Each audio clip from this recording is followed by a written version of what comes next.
Insieme delle persone, Miso Veneto, un'altra puntata, e siamo qui ancora in diretta, sono le 21.01 per l'esattezza, su appunto TV Serenissima, che come sapete è una emittente leader a livello regionale qui in Veneto e non solo.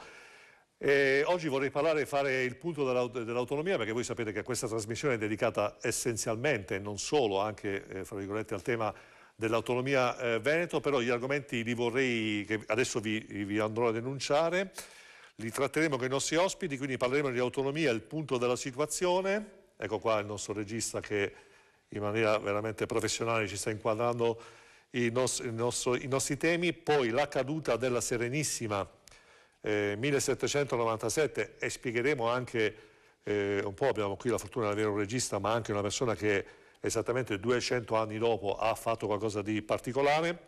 Infatti abbiamo un'intervista al comandante del Tanco del 1997 che ci spiegherà come in un certo senso ha messo in rilievo questo bicentenario della caduta di Venezia. Ebbene, tutti questi argomenti li condivideremo con i nostri ospiti, che andrà sicuramente a riferirci la nostra simpaticissima e professionale Elisa. Grazie. Buonasera, benvenuti. Andiamo a presentare i nostri ospiti. Luigi Iacono, consigliere Associazione Veneto Vivo, buonasera. Buonasera. Luca Peroni, indipendentista, ben arrivato. Buonasera. Francesco Scoppelliti, Partito Democratico. Buonasera. Ben arrivato anche a lei. Grazie. Tommaso Giusto, regista. Buonasera. Buonasera. Simone Borile, Movimento 5 Stelle. Buonasera, grazie per l'invito. Grazie a lei. Tiberio Businaro, consigliere direttivo provinciale Padova della Lega, nonché sindaco di Carceri. Buonasera a tutti. Benvenuto.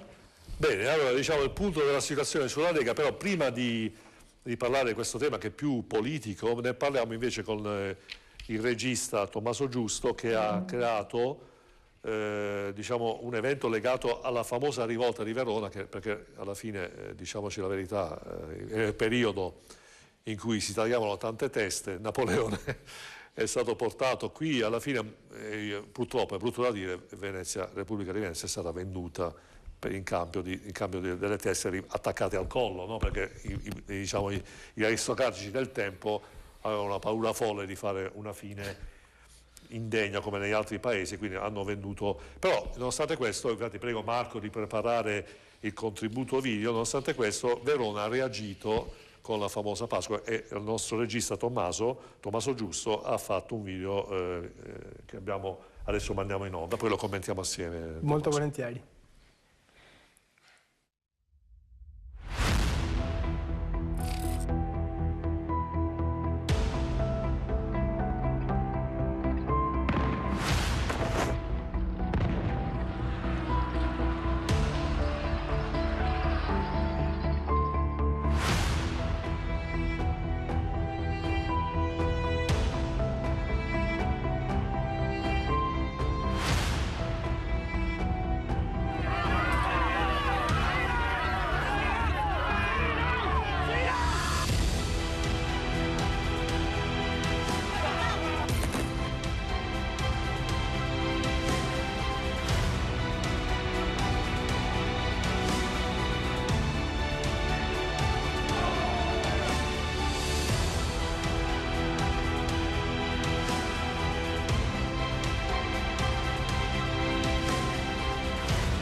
Ecco che ci troviamo in diretta. Sicuramente questo video è revocativo, però come sapete la mia trasmissione, questa insieme, quella che si chiama appunto Insieme delle persone Miso Veneto, lo dico anche con un certo orgoglio perché ormai ho vissuto più tempo qua che non in Puglia, dal mio paese di origine, è volutamente rievocativa di quelle che sono le peculiarità del popolo veneto, quindi non soltanto, come dico sempre, dobbiamo ambire ad avere il famoso timbrone, l'autorizzazione del governo che ci può dare l'imprimatur per dire siete autonomi in tutto, in parte, eccetera. Ricordare le origini serve a creare un'identità ancora più forte di quelle che sono le caratteristiche del proprio popolo, perché io penso che ogni popolo non deve mai dimenticare le proprie origini. Con questo non vuol dire assolutamente isolarsi, anzi bisogna continuare a condividere con il resto del mondo le proprie esperienze, ma rispettando e ricordarsi sempre da dove veniamo. Tommaso Giusto, quindi ricordiamo un po' questi eventi, perché poi ci ricollegheremo subito dopo la pubblicità al nostro ospite Luca Peroni, quindi 1797 consegniamo di fatto con neanche un colpo sparato a Napoleone nella Repubblica di Venezia, una fine un po' indecorosa se vogliamo.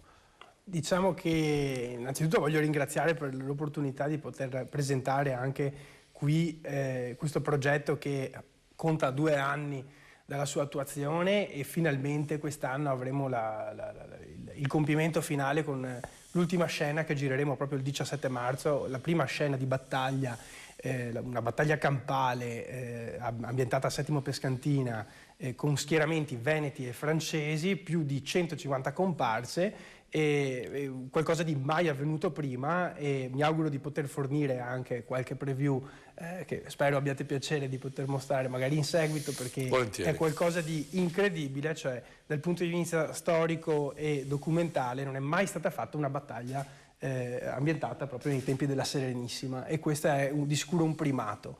Le teste tagliate e una repubblica ceduta.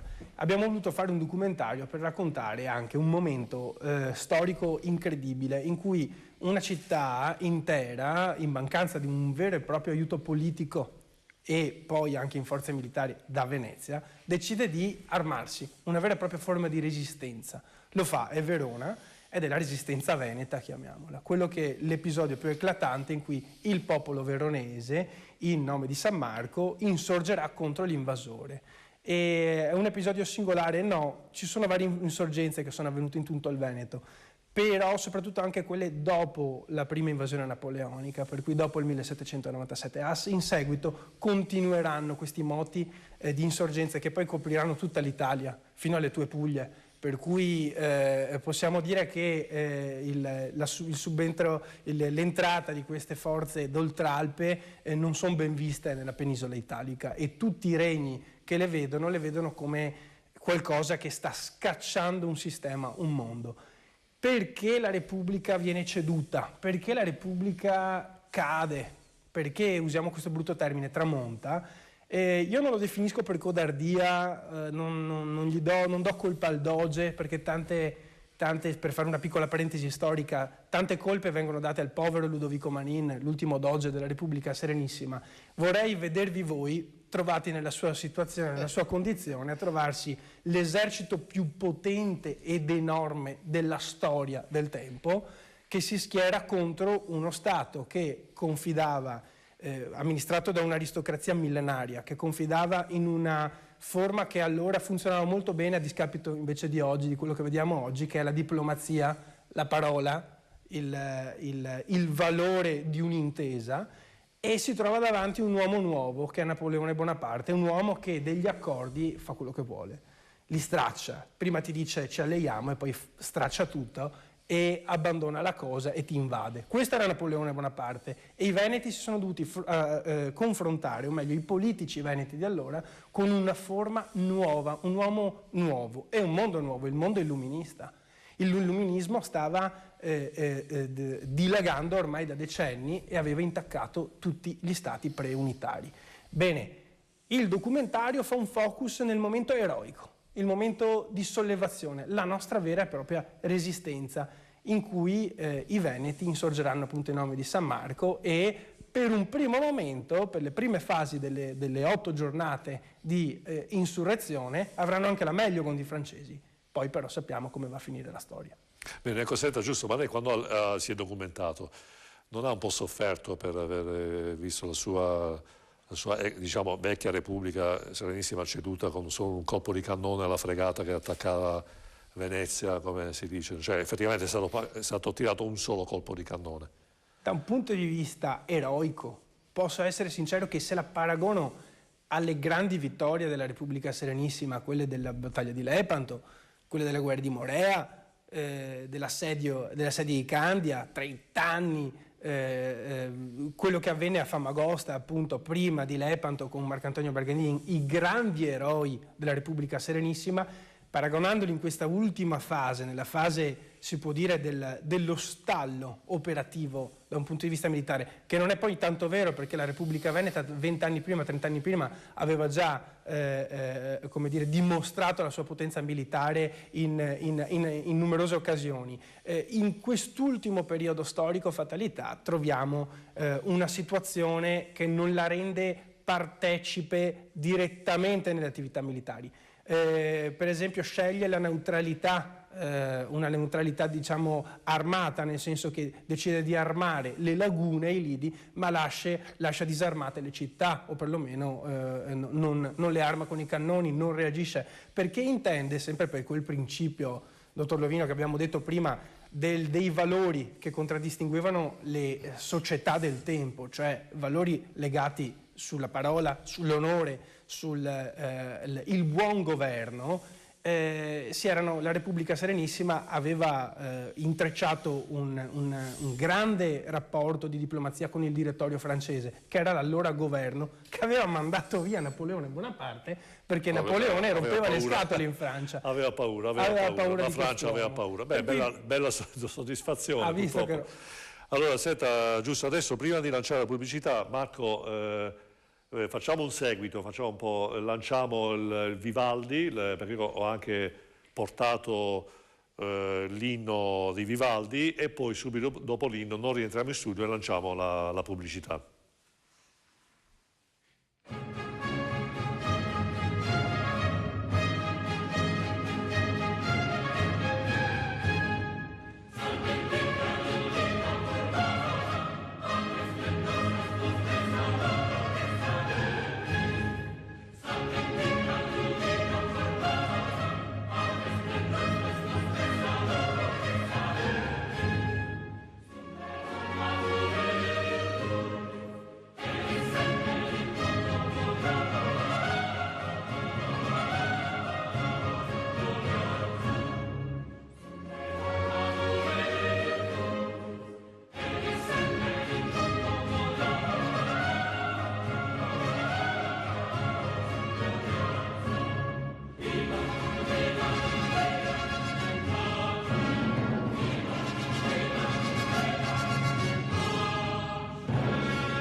Ora Borsoi è anche concessionaria ufficiale Seat per le province di Venezia e Treviso. Nuova Seat Arona FR TDI da €159 al mese con €4.000 di vantaggi. A Mestre in via Camarcello 75, a Treviso in via Castellana 39 e su borsoi.net.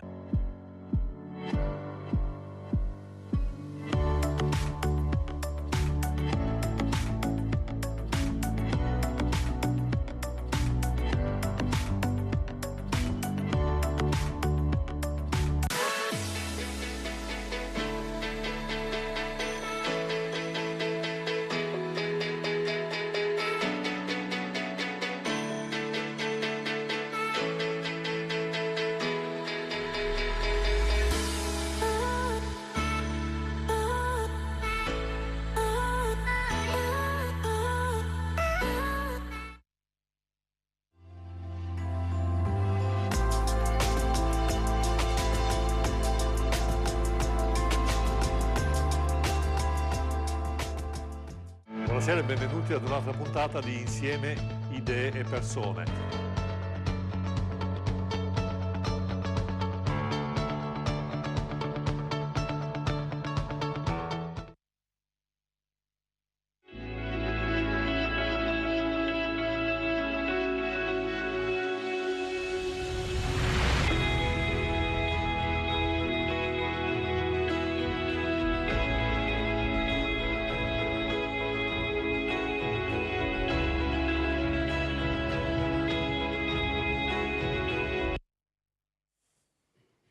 Buonasera e bentornati a tutti i nostri telespettatori. Siamo qui in diretta da Rubano, sono le 21:16 e torniamo a parlare con i nostri ospiti. Vincenzo, a te. Grazie Elisa. Allora, Luca Peroni, io ho scritto indipendentista. Ecco, Luca Peroni è il famoso, alla ribalta della cronaca nazionale, anche internazionale, il comandante del famoso gruppo di Serenissime che è, diciamo, soprannominato poi col tanco che ha assaltato Piazza San Marco. Ovviamente ho deciso di chiamare Luca Peroni, che ha accettato, grazie, con lo scopo evidentemente di raccontare i fatti come sono andati. Devo anche ammonire ovviamente Peroni che dobbiamo rimanere sempre in un ambito di laicità e di rispetto delle leggi, perché ovviamente questa trasmissione, ovviamente io devo dire, è dello Stato italiano, noi rispettiamo lo Stato italiano, quindi la invito semplicemente a raccontare i fatti, a non eccedere, altrimenti sarò costretto a interromperla. Luca Peroni, ci vuole raccontare allora com'è andata quel famoso giorno del 1997? Sì, se posso fare un piccolo appunto anche sul discorso del film, dato che sono veronese e che mi sono interessato anch'io alla questione della caduta della Serenissima, non per creare discordia, ma io preferisco sempre dire che la Serenissima è caduta non solo, però anche per la fine di un'epoca di politici. Secondo me la Serenissima la mancanza di reattività dell'aristocrazia veneziana di allora, che non ha partecipato, non ha dato l'ordine di resistere contro Napoleone, con questo sta di fatto che la classe politica, secondo me, era andata oltre a quello che doveva aver fatto, perché se guardiamo nella storia, nelle grandi battaglie, ma anche nelle grandi resistenze, non dimentichiamoci che nel 1500 tutta Europa si è coalizzata contro la Serenissima, erano arrivati ormai, l'imperatore era arrivato a Padova, qua alle porte di Padova, e Venezia era stretta, diciamo, dagli imperiali, però la classe dirigente non ha mai mollato e ha dato quella carica in più al popolo per riprendere i territori, per far rinascere la Serenissima. Dunque a fine Settecento sì, non tutti diciamo, si sono comportati male, però in linea di massima la classe dirigente non ha fatto quello che doveva fare. Una specie di decadimento, diciamo, forse. Purtroppo la classe politica, secondo il mio punto di vista, era un po' un decadimento.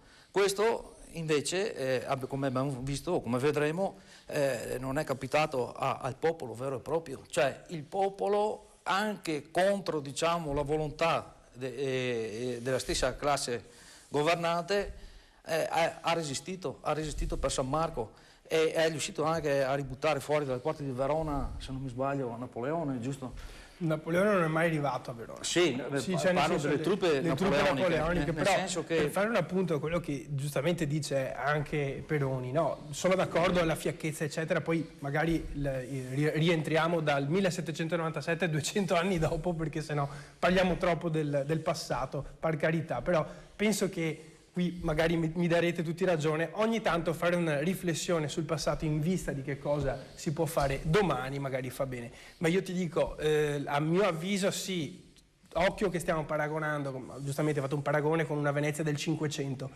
l'Europa nel 700 non reagisce a questa invasione. La fiacchezza politica che già era, sono d'accordo, ma ad un certo punto nessuno si solleva di fronte a questa invasione nuova, perché c'è un problema non solo militare, anche ideologico.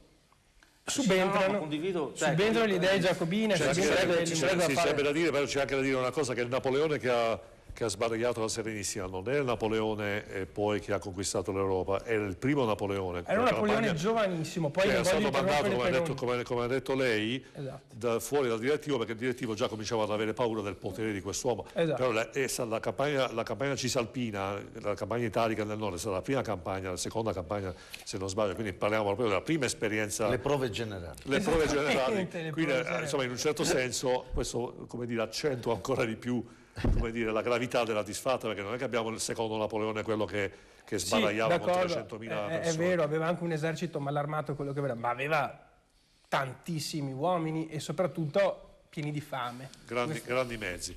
Vabbè, non dimentichiamoci però che alla fine si sono fregati, io uso questo termine molto meridionale, tutte le cose da San Marco, ci hanno veramente deturpato molte dei beni architettonici San Marco.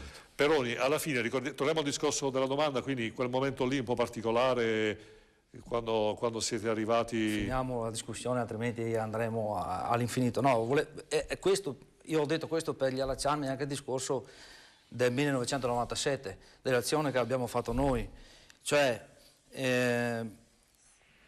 a fine Settecento cade la Repubblica Veneta, sicuramente invasa da uno Stato straniero, da accordi anche sotto banco con altri Stati, perché l'Austria non è che stava lì a guardare, insomma. Sì, voglio dire, però il popolo, diciamo così, il popolino risponde alla chiamata di San Marco, resiste, fa di tutto, poi manca la testa e poi Napoleone, le truppe napoleoniche prendono il sopravvento, eccetera. Dopo tra Francia e Austria si spastiscono la Serenissima. Quello che è grave è che poi cosa è successo? Tanti stati anche europei hanno perso la propria indipendenza anche durante la seconda guerra mondiale, per esempio, però non è che siano spariti, cioè questo è un caso, diciamo, uno dei pochi casi che ok, cade un governo, ma il popolo resiste, il popolo vuole restare indipendente, però purtroppo perde la sua indipendenza e un concatenarsi di questioni poi ai vertici europei, congresso di Vienna, eccetera, eccetera, fa sì che lo Stato dei Veneti venga piano piano cancellato, venga dimenticato.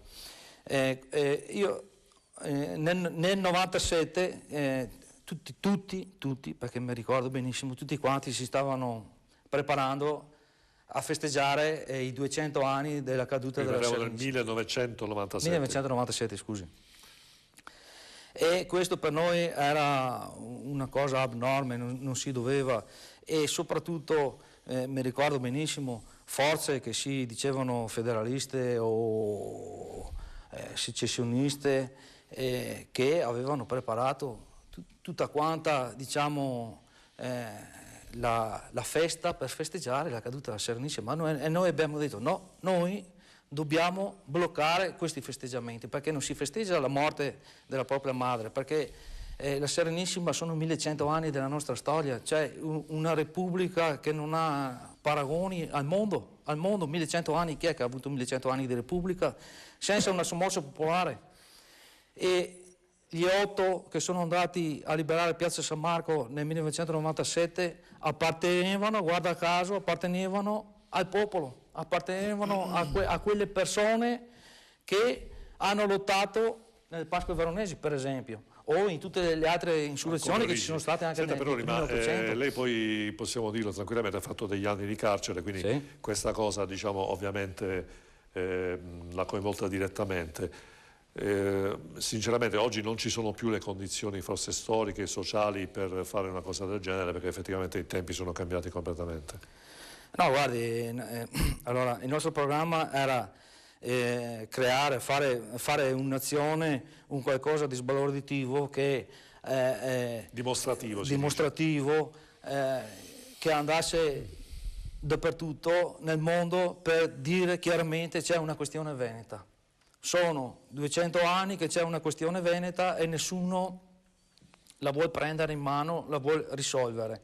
Noi abbiamo preparato questa azione, abbiamo detto dobbiamo farla e con il frutto di questa azione dobbiamo portare avanti una politica di anche se è lunga o se sarà ancora lunga, ma dobbiamo portare avanti una politica di riconoscimento dei nostri diritti, dei diritti del popolo veneto. Lei, Peroni, questa cosa a avere la propria Repubblica. È servita veramente oppure ha rallentato secondo lei il processo di... Guarda, secondo me ha è servita perché in linea di massima il partito più grosso, che era la Lega Nord, la Padania, eccetera, nel la Liga Veneta, diciamo che 97, poco dopo ha avuto una frattura interna, diciamo Liga Veneta si è spaccata, eccetera, perché ormai tutte le istanze, diciamo, federaliste o secessioniste che c'erano allora andavano avanti senza però portare nessun risultato. Perché ricordiamoci, Peroni, facciamo anche un escursus storico, che comunque all'epoca Bossi da una parte e la Liga Veneta di qua, cioè in sostanza c'era questa spinta fortemente federalista, cioè il punto di riferimento era secessione, cioè ricordiamo che le cose vanno sempre, diciamo, calcolate nel loro contesto storico, diciamo. C'era appunto la Posso Lega chiedere Nord. una cosa a Peroni? Certo che... Ma quel tanco poteva sparare? No. Ah no? Era solo... dimostrativo, neanche quel piccolo fucile che c'era, cioè voglio dire... Non avevate armi su quell'affare? Ma noi abbiamo fatto questa azione, cioè tutto quello che abbiamo adoperato, lo abbiamo adoperato perché non venga fatto del male a nessuno. Difatti è andato benissimo perché non si è fatto male a nessuno. Probabilmente qualcuno di noi si è fatto un qualcosa quella mattina lì, ma esternamente a noi 8 non si è fatto male a nessuno. Dunque la grande vittoria è stata quella, portare il problema veneto a livello mondiale senza colpo ferire. Questo poi è portato perché abbiamo fatto il nostro carcere, eccetera, eccetera. Mi pare che c'è ancora un processo in corso, se non sbaglio, oppure allora qua dobbiamo a Rovigo dire, mi pare che ci sia ancora... cioè dobbiamo dire che dopo il 97 non tutti hanno preso la stessa strada. Certo. Allora noi come Veneto Serenissimo Governo abbiamo detto non siamo contrari a atti di terrorismo, eccetera. Non ha più senso fare altre dimostrazioni del tipo, perché non ha senso per noi. Quello che è stato nel 2014 per noi è stato una cosa assolutamente, se vogliamo, anche contro il movimento di liberazione veneto, perché guarda caso noi come Veneto Serenissimo Governo alcuni mesi prima eravamo nel Caucaso, siamo stati invitati dal governo dell'Abkhazia e dell'Ossetia per instaurare dei rapporti di amicizia, e sono venuti qua nel Veneto, il ministro degli esteri, e avevamo cominciato ad avere dei rapporti, diciamo, molto profondi, e questo ha un po' bloccato, diciamo, i nostri lavori, perché per tutto l'assieme, insomma... Bene, no, ecco, diciamo, io ci tengo a precisare che comunque il conduttore, come penso la maggior parte degli italiani, ovviamente rifiutano il terrorismo, qualunque forma di violenza. Certo. Non si può fare non si può ottenere nulla con la violenza. Invece le cose giuste da fare sono rimostrare in maniera corretta le proprie idee, solo così siamo in democrazia, è l'unica maniera per farsi ascoltare. Mi fa piacere che Peroni la pensa come me, come noi, come tutti gli italiani, perché, Scopelliti, l'autonomia non si fa come fate voi del PD, che il Veneto dice facciamo l'autonomia e poi De Luca lo massacrate spiega dicendo no, non è giusta l'autonomia. Cioè il vostro partito sta vivendo un momento anche di confusione, cioè, l'autonomia qui non va bene, non va bene, poi in Emilia Romagna, che siete a maggioranza, sì, va bene, in Campania no, sì, solo una parte, cioè dovete... questa autonomia com'è? Non c'è una ricetta unica. Non è esattamente... Intanto ci tengo a precisare che nel partito queste questioni sono abbastanza libere, insomma, no? Non c'è una posizione che dice questa è la posizione. Come i 5 Stelle, come fanno i 5 Stelle, che in genere c'è uno che dice dall'altro bisogna pensare tutti così. Infatti noi non ne abbiamo padroni. Non è mai successo. Voi avete la piattaforma Russo, che io sappia, quella che quindi ci sono ancora dei partiti. Siamo un partito democratico. Ci sono ancora un partito dove si può pensare. Aspetta, scusa. Allora...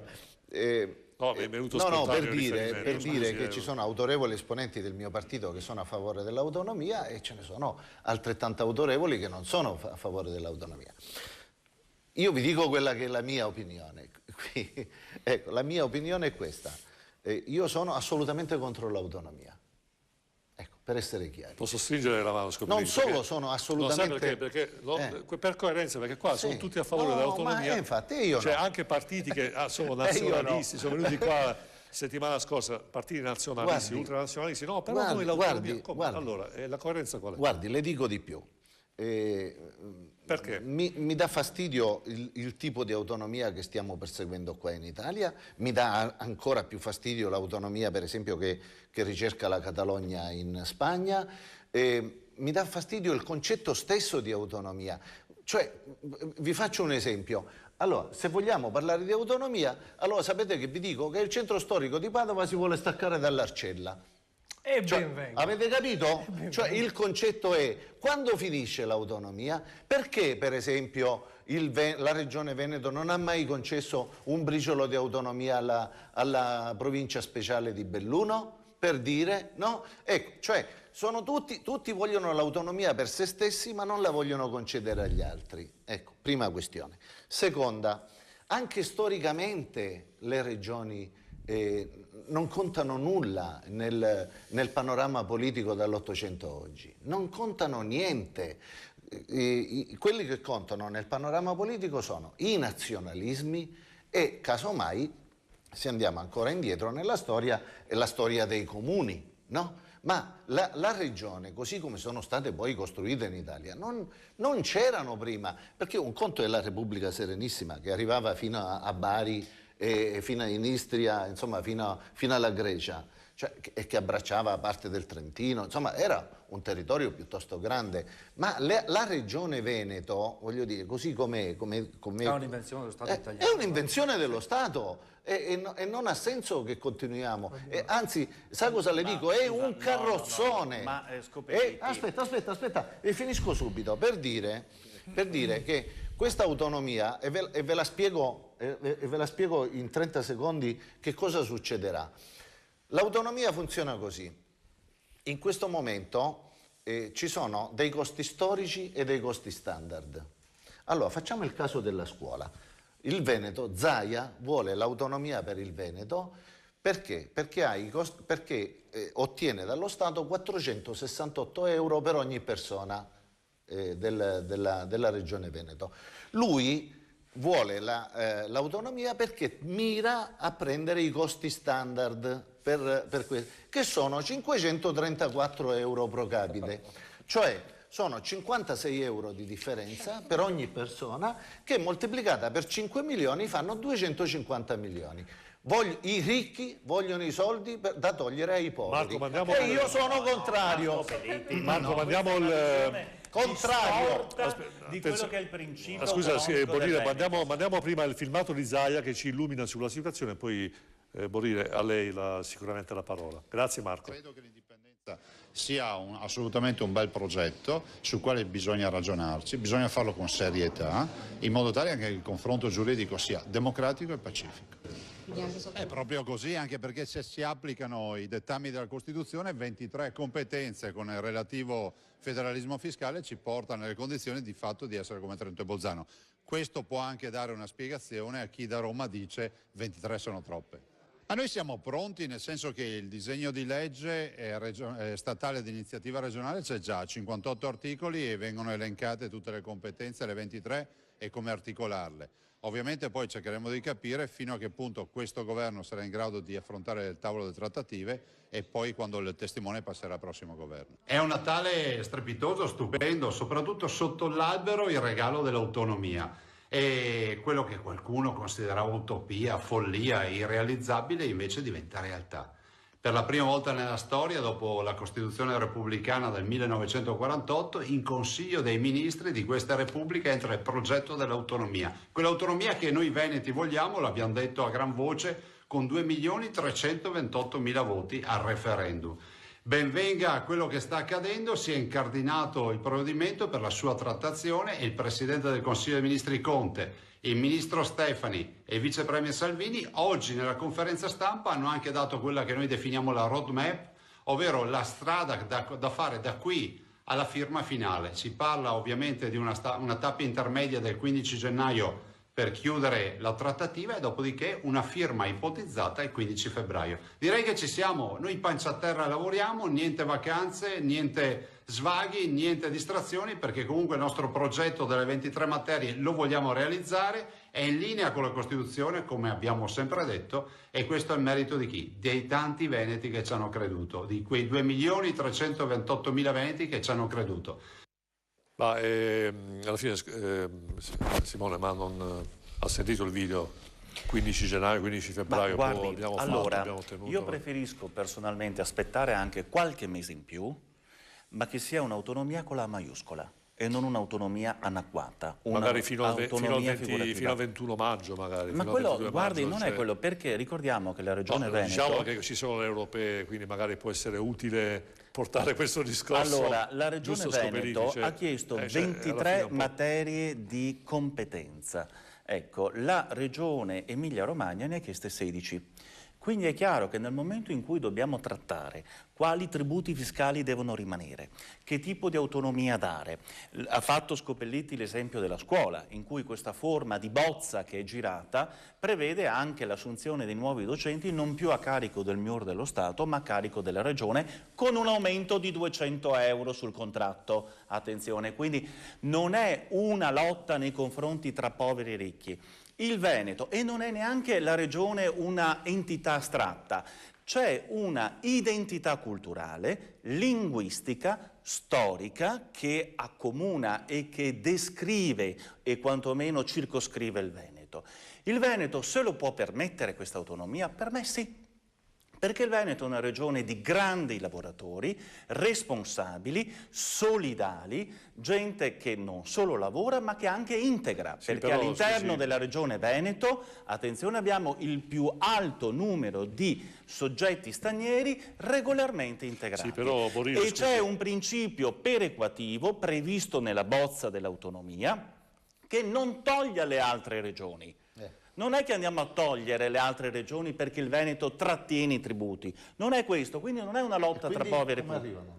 Lo Spirito Santo? No, si sta negoziando all'interno della bozza, si parte con il costo storico. Cosa vuol dire costo storico? La gente questo non lo sa. Significa spendevi 1 milione, ti diamo 1 milione. Questo è il costo storico. E poi nell'arco di 3-4 anni si passerà al costo standard. Quindi è un divenire, è una evoluzione, è una emancipazione che deve essere graduale e che necessita tempo. Quindi io preferisco attendere un paio di mesi in più, ma avere un'autonomia con la A maiuscola. Però scusi, Borrida, ma il 5 Stelle al sud c'è poco da fare, ha fatto incetta ma anche di metà voti. Guardi, non è una questione di colore politico. Vorrei finire poi dopo. Però no, voi come fate? Cioè, lei dice che qua lei è d'accordo sull'autonomia, certo. Però in Campania magari il 5 Stelle dice non siamo d'accordo con anche l'autonomia. Forza Italia è contraria al sud. Metà senatori di Forza Italia hanno già detto di no.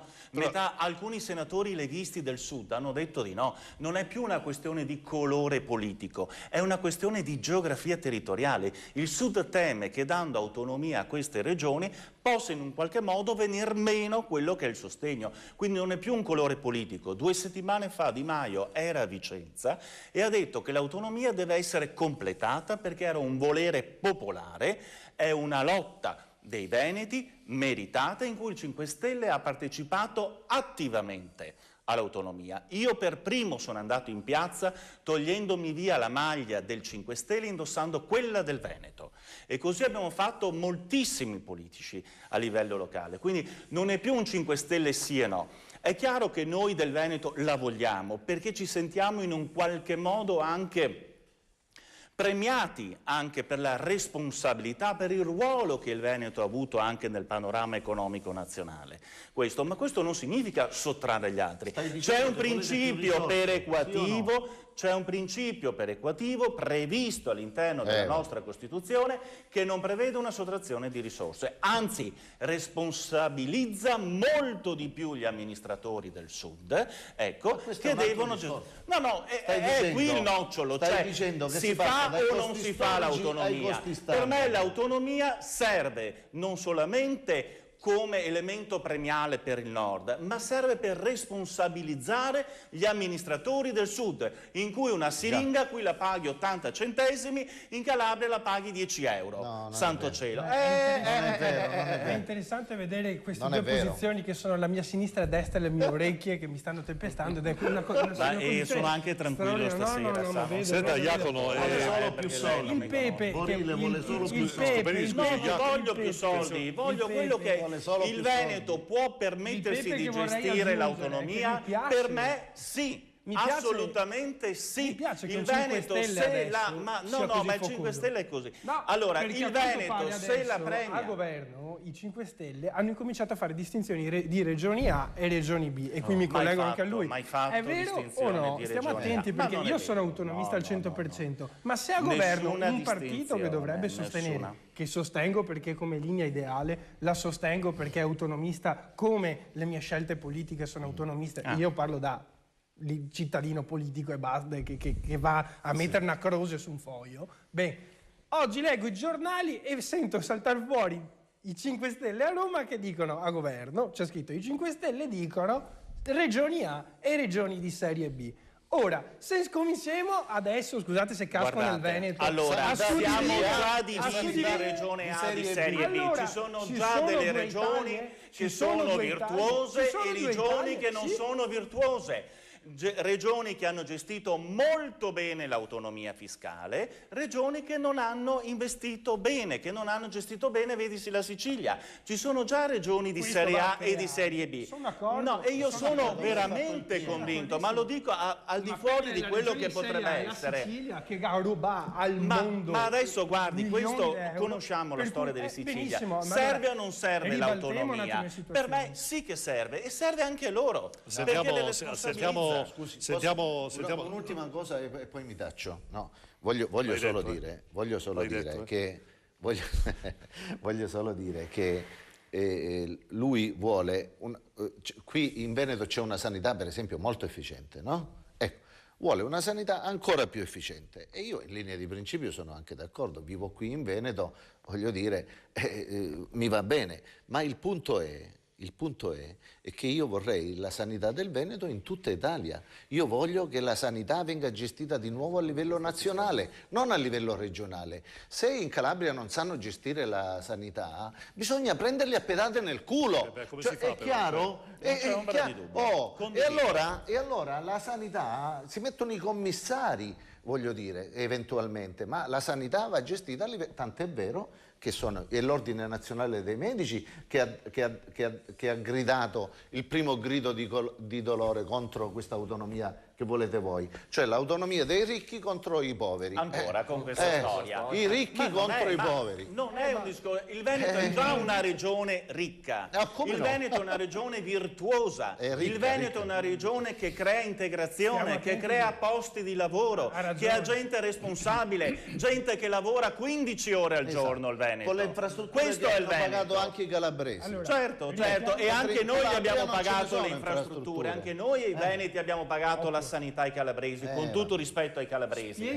Sentiamo, chiedo scusa, giusto, chiediamo adesso Iacono, lei che è made in Sud come noi 100%, cioè diciamo che è da qualche decennio che è qui, lei come vede questa situazione? C'è il suo Sud che reclama una specie di controautonomia, che dice no, quelli del nord sono troppo ricchi perché sono così in ingiustizia all'unità nazionale, cioè sono state tirate fuori tante parolone, poi alla fine... Ma io tanto per chiarirmi subito sulle mie posizioni, facendo solo un passaggio su quello che dicevano, come vedi anche nel dibattito, nel confronto, si stanno sviluppando, soprattutto in questo momento, quando non è ancora chiara la bozza di decreto sulle materie, sul contenuto delle materie, eccetera, si stanno sviluppando delle posizioni che sono più ideologiche, quindi io voglio uscire un attimo da questa posizione, perché potrei come un meridionale diciamo, appoggiare le ragioni del Sud, oppure come Veneto acquisito appoggiare le ragioni del Nord. Io sono stato uno tra quelli che ha appoggiato il referendum sul sì indetto dalla Regione Veneto e quindi mi sono impegnato perché si affermasse un voto il più possibile positivo. Il problema qual è? Noi non è che dobbiamo discutere se l'autonomia va bene o non va bene, perché chi dice che non va bene allora preferisce uno Stato centralista, uno Stato diciamo, che va a imporre le decisioni sul territorio a chiunque. Questo è il punto.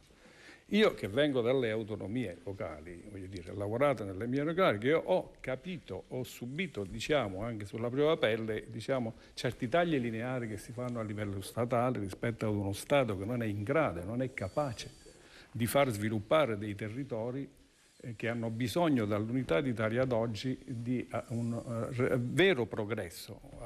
Questo è il punto. Ci sono in Italia, soprattutto nel sud, delle fasce di persone che non riescono a godere neanche dei servizi minimi essenziali. Questo è il punto, che per poter avere dei servizi ha bisogno di andare a chiedere la raccomandazione oppure affidarsi al voto di scambio. Questa è la realtà che c'è. Ora, disconoscere questa realtà e riconoscere che questo Stato, dall'Unità d'Italia ad oggi, non è riuscito a far arretrare queste arretratezze, direi, allora significa non riconoscere e non riconoscere neanche quelli che sono i principi della Costituzione. Perché discutere sull'autonomia sì o autonomia no, io penso che sia fuori dal tempo in questo momento. Ma sull'autonomia si sono già pronunciati con l'articolo 5 della Costituzione all'epoca l'Assemblea Costituente.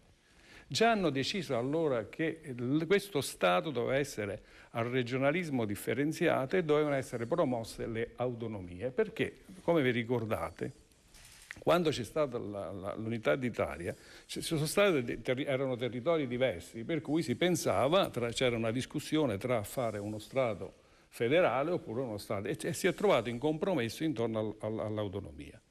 Nel Veneto, ecco, ritornando anche a quello che è stato detto prima, con il filmato e con la storia che ha raccontato anche l'amico qui, si capisce benissimo che c'è una forte identità che pretende autonomia, se non addirittura per alcune Francie l'indipendenza. Questo è il punto. Ma da dove deriva? Da un forte attaccamento a quella loro identità che secondo me non è solo la Repubblica Serenissima, ma è soprattutto l'identità raccolta dalla lingua veneta, almeno da quello che ho capito. La lingua veneta che non nasce solo nel Veneto, ma nasce a livello addirittura europeo. Questo è il punto. Benissimo. Vediamo, il sindaco di Carceri vuole dire qualcosa? Beh, visto che la Lega... Ho tanto da dire, visto che non ho parlato fino adesso. Allora, intanto che Scoppellitti ha detto una cosa giusta, la prima volta che lo sento dire una cosa che mi piace, è che di fatto se una regione non gestisce bene le risorse va commissariata, no? Nel 2010 con il SOSE, che è una società creata apposta per stabilire i costi standard, ci hanno fatto lavorare dal 2010 mandando questionari ogni anno. Sostanzialmente si è lavorato per stabilire quali sono i costi standard dei servizi nei comuni. E oggi abbiamo un impianto che ci dice che al sud ci sono dei comuni che hanno 60 dipendenti con gli stessi numeri di abitanti che ho io, e io ne ho 8. Dicono anche che hanno dei trasferimenti in certi comuni di 2,5 milioni di euro e io ne ho 350.000. È una questione di rispetto, è una questione di dignità, è una questione di democrazia. Siamo in Italia ed è giusto che la giustizia venga riportata anche nelle risorse, perché solo in questo modo si può riportare l'Italia ad avere una marcia in più. E poi, chiaramente, se io avessi i costi standard, avrei 200.000 euro in più e potrei garantire i servizi che già riesco a garantire con efficienza ed efficacia, perché ci facciamo un mazzo tanto, ma molto probabilmente ci sarebbe qualche strada asfaltata in più e qualche servizio in più. Quindi è una questione di rispetto. Non è che vogliamo più soldi, vogliamo quelli che ci spettano per garantire i servizi e per dare anche e per eccedere con le eccellenze che abbiamo noi nel Veneto. E quello che fa specie è che il 40° anno, che è un'enciclica che è stata scritta negli anni 30 dalla Chiesa, aveva proprio parlava del principio della sussidiarietà, cosa che è stata scritta nelle varie norme dello Stato, ma di fatto anche negli ultimi anni è stato il contrario. C'è stato il centralismo, specialmente con il partito di Scoppellitti. Bene, adesso abbiamo Elisa che deve dirci qualcosa. Sì, è il momento della pausa pubblicitaria e poi ci ritroviamo sempre qui in diretta. Grazie.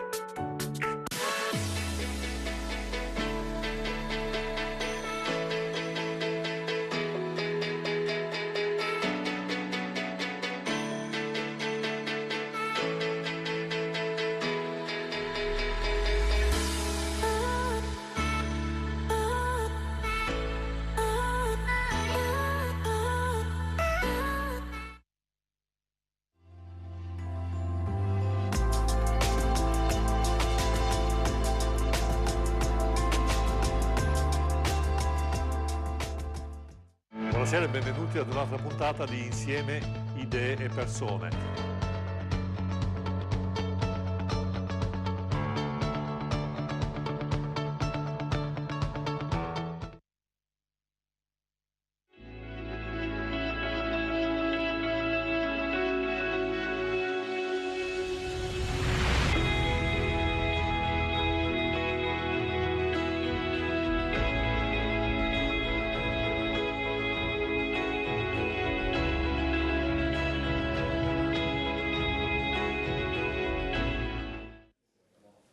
Eccoci di nuovo in diretta, sono le 21:53, dietro di noi Exo01, la società che si occupa di comunicazione e marketing qui nel Veneto, ma non solo, perché abbiamo la possibilità quindi di andare anche ai nostri confini che l'autonomia vuole imporre, fra virgolette è una battuta sardonica, però Exo01 si occupa di valorizzare le azioni delle aziende, molto spesso le aziende hanno grafica stupenda, siti stupendi, però poi non sanno come valorizzarli, video corporate super fighi come si dice, però non sanno come utilizzare. Ecco, il nostro lavoro come di Exo01 è quello di insegnare alle aziende, di affiancare le aziende e a valorizzare i mezzi di comunicazione per raggiungere il successo, la notorietà, la differenziazione rispetto agli altri competitors. Quindi anche noi aiutiamo le aziende del territorio.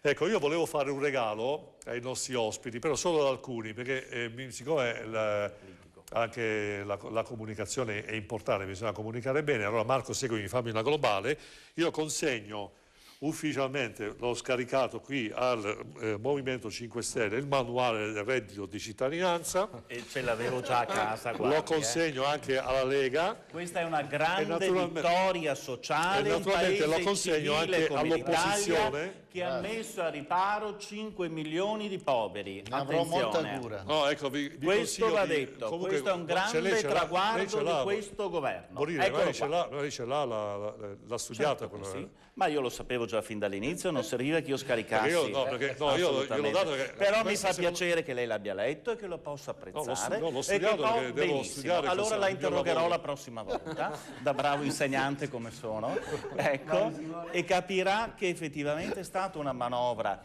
che ha cambiato storicamente quello che è il quadro sociale, è già stata approvata dalla finanziaria, che ha messo a riparo 5 milioni di poveri. Vediamo, e questo è un dato riconoscibile, che solo in Italia e in Grecia non era presente, in tutti gli altri paesi era presente. L'altra volta, bisogna dirlo. L'altra volta ho detto a Simone che lo prenderanno in 14. Quindi vediamo quanti lo prendono. Ma finora non l'ha preso nessuno. Beh, chiaro, adesso però sta strutturando. Stiamo parlando di soggetti che hanno un ISE sotto 9.000 euro, santo cielo, gente che non riesce a mangiare, ragazzi, a bere, dai. Posso dire una cosa? No, volevo dire che io sono un fan di Gianna Nannini e mi sento un ragazzo dell'Europa. Cioè io spero che presto il nostro paese sia la regione Italia nel paese Europa. Sì, però, adesso diciamo così, però non l'Europa dei popoli. No, scusi, Scopelliti, un attimo, scusi, chiedo scusa, però non l'Europa che abbiamo visto finora delle banche. No, l'Europa politica, non l'Europa. Io voglio un'Europa politica. Che sia un po' più rispettosa del popolo. Voglio un'Europa politica. Certo non voglio l'Europa di Salvini, che ho un profondo ribrezzo Un'Europa franco-germanica. Cosa dice Tiberio? L'Europa di Renzi, allora. Voglio l'Europa di Macron e di Renzi. Voglio l'Europa di Napoleone e Bonaparte. Io uccido tutti. Ricordo che non avete fatto abbastanza danni. Non avete fatto abbastanza danni. Quindi io della Francia e della Germania non voglio prendere lezioni. Lasciamo Comunque, stare. ritornando a questa epocale manovra di cui lei mi ha omaggiato, c'è scritto anche pensione di cittadinanza e questa è una manovra sacrosanta in cui noi abbiamo previsto che le pensioni minime da 500 euro fossero elevate a 780. È una manovra rispettosa nei confronti di tutti quegli anziani che hanno dato molto e che lo Stato ha ridotto in povertà con 500 euro. Faccio un appello, Borile, ufficialmente, se c'è qualcuno che ha preso il reddito di cittadinanza o la pensione di cittadinanza, lo ospito volentieri perché voglio sentire... No, voglio sentire se il suo avranno parere. i requisiti, Perché io non l'ho visto. Ma deve ancora entrare in manovra. Certo, è già stato approvato, adesso da, si strutturerà nei dal prossimi 5 mesi. marzo, anzi è da stato prima. approvato da un mese, è stato approvato da un mese, si sta strutturando e mi auguro che a partire dal secondo semestre le persone possano godere di questo aiuto. Vedremo. Però la foto è bella, Scopelliti. Sì, sì. No, ha fatto bene qua, spese dello Stato, bellissime. L'ha fatto l'Inps, non l'ha fatto mica... No, l'ha fatto Cos'è l'Inps. che dall'Inps potevi Deve essere imparare, chiaro. Scopelliti? Cioè, No, ma la brochure è fatta bene. Ma Scopelliti, io spero che abbia apprezzato il regalo, perché comunque... Moltissimo. Se non si conosce cosa il nemico, cosa No, io cosa lo fa il conosco nemico. benissimo il reddito di cittadinanza. Se vuole lo spiego, anzi l'ho spiegato l'altra volta.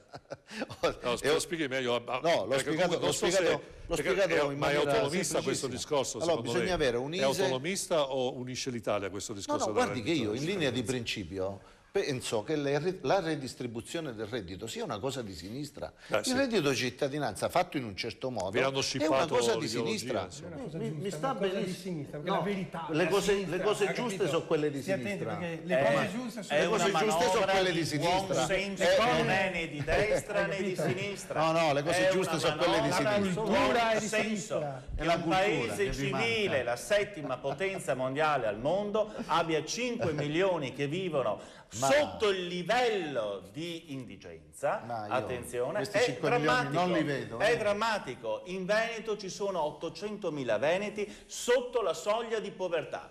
Attenzione, Ce ne sono. attenzione, attenzione, dati della CGIA, andate a controllare, il 20% della popolazione del che non Veneto. arriva alla terza settimana.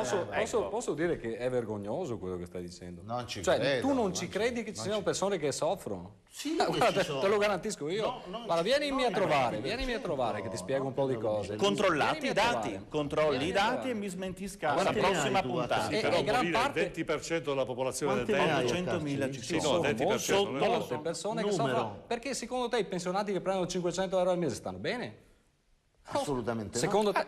Che caspita, cioè, è sotto la soglia di povertà. Cioè, veramente, fanno fatica a comprare le medicine. Ci sono anziani che piangono perché non riescono a comprarsi le medicine. Anche in Veneto e anche in Veneto. Nel tuo comune saranno a Ma su pagamento. tutto il Veneto. Nella regione Veneto non non sono a pagamento. sono tutte gratis. Sono quasi tutte quelle in fascia A. Io credo che tu viva in un mondo. Io credo che tu viva in un mondo, poi è il mondo che avete visto voi anche governando, è un mondo infatti il mondo ideale è il tuo, il mondo degli steccati, quello di Orbán. Voi avete parlato di povertà, ma non avete fatto niente per la povertà. Avete parlato di lavoro, ma non avete fatto niente per il lavoro. Sì, certo, non a caso non vi hanno votato e non voteranno più. Perché se tu sei un rappresentante del PD, la recessione tecnica detta da Padoan, la recessione tecnica a detta di Padoan, vostro ministro, è iniziata nel giugno 2018. Che sia chiaro, il governo si era insediato una settimana prima. Come cavolo può un governo che si è insediato una settimana? Ma come portiamo avanti? Portate sfiga. Ma ora sono discorsi da bar, dai, allora. Dai, che parla di sfiga. Portate sfiga. Cioè, e questi sono i frutti delle vostre manovre. Nella nostra manovra inizieremo a contare i morti nel secondo semestre, da giugno 2019. Tanto siamo in recessione. Vedremo i frutti per colpa vostra. recessione tecnica iniziata nel 2018. La colpa è di Andreotti, non è la mia, scusa. La colpa è di Andreotti. Gli ultimi 5 anni, chi ha governato? Chi ha governato l'Italia negli ultimi 5 anni? Infatti l'abbiamo portato in positivo. Ma siete arrivati voi? In positivo, 200.000 contratti a tempo indeterminato. Questi sono dati, questi sono dati. 1,5 milioni di lotta al lavoratori precariato, tutto tempo determinato di 3 mesi. Vabbè, poi col decreto dignità avete dato un colpo. Io voglio fare un docufilm su Bettino. Sappia, sicuramente potrebbe attirare. Dobbiamo chiudere. Salutiamo Luigi Iacomo, consigliere Associazione Veneto Vivo, Luca Peroni, indipendentista, Francesco Scopelliti, Partito Democratico, Tommaso Giusto, regista, Simone Borrilla, Movimento 5 Stelle. Arrivederci. Della Lega Tiberio Businaro, sindaco di Carcere, consigliere della provinciale Lega Padova. Che dire, l'autonomia si conquista anche col confronto. Sicuramente avete visto che molti partiti che hanno un'idea, diciamo, a livello nazionale diversa, poi ovviamente cambia da regione a regione. Noi cerchiamo di portare avanti in questa trasmissione le idee di tutti, perché comunque solo col confronto, anche diciamo serrato, rispettoso anche delle regole del prossimo, ma è solo col confronto che ci si arricchisce dell'esperienza degli altri e magari si può trovare una mediazione. Quello che dico è, come dirò sempre, attenzione, autonomia non vuol dire isolarsi. Il Veneto non è meglio di qualunque altra regione e non si può pensare assolutamente di essere migliori rispetto a quelli di Napoli, migliori a quelli di Calabria o Sicilia. Siamo comunque italiani e magari però noi che lavoriamo di più, creiamo più reddito, magari forse avremo diritto a qualcosina in più rispetto a qualche altra regione. Usiamo questo termine non perché siamo in gara, ma perché magari forse lavorando di più, qualche ora in più, forse ci potremo meritare qualche spicciolo in più. Bene, io vi saluto, anche la nostra Elisa, ovviamente qui vicino a me. Grazie. Alla prossima e non mancate di vedere appunto Insieme delle Persone Misto Veneto giovedì prossimo e domani invece con Insieme delle Persone sul canale 84.